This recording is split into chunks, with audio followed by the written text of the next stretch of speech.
Hi, so today I'm going to talk to you about my topic portfolio and my topic, which is geodesic domes. So to start off, I'm just going to mention where in the syllabus the geodesic dome fits in. So there's geodesic domes under structural forms in the syllabus, and that is in the optional area.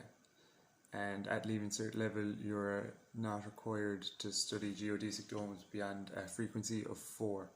I'll explain frequencies and all that just in a minute. So just talking about the geodesic dome, we have to start off at its most basic.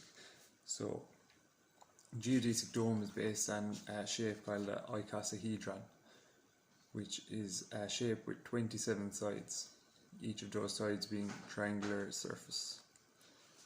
The geodesic dome then would be of frequency 1 would be an icosahedron that's halved. So I just have to show you.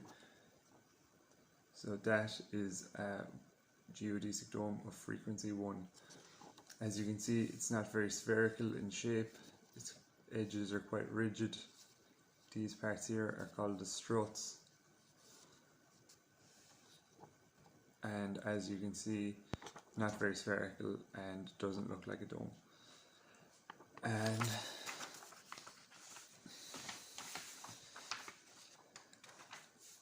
as you want the geodesic dome to become more rounded in shape, you have to divide each of the triangular surfaces on the icosahedron.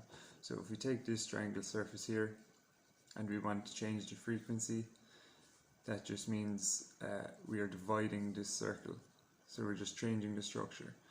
This will make the geodesic dome more structurally sound because the struts are shorter in length, which makes them stronger. So this is my next. So this is how we divide the geodesic dome.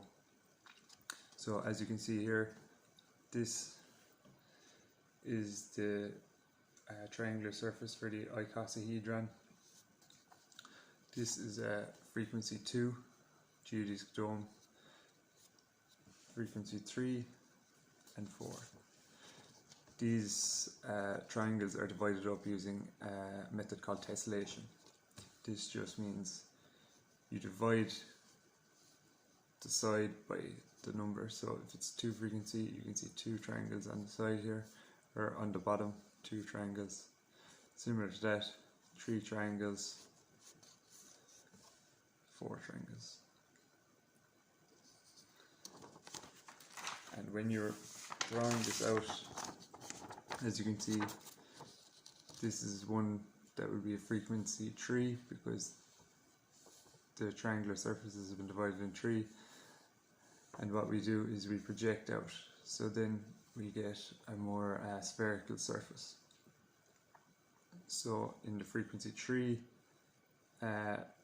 geodesic dome, the dome is getting more spherical in shape. As you keep going on higher in the numbers, more points will be subdivided and will give you a more spherical shape.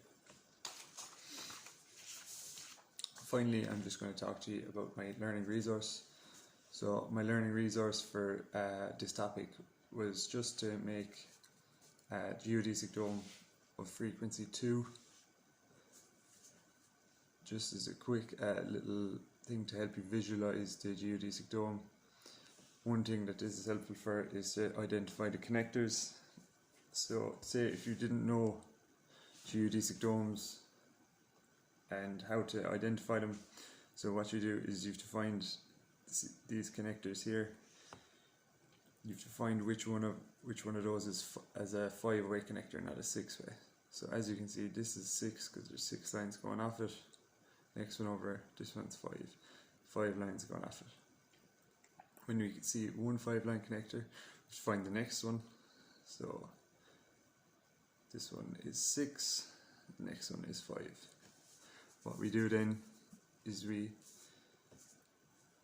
find our triangle surface, so that is this one here,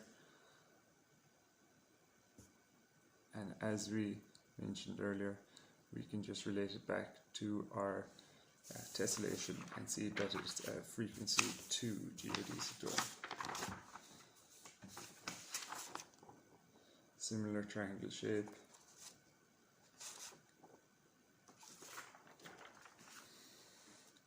Now that is just a brief summary and overview of my research into geodesic domes. I hope to have covered most areas. Thank you.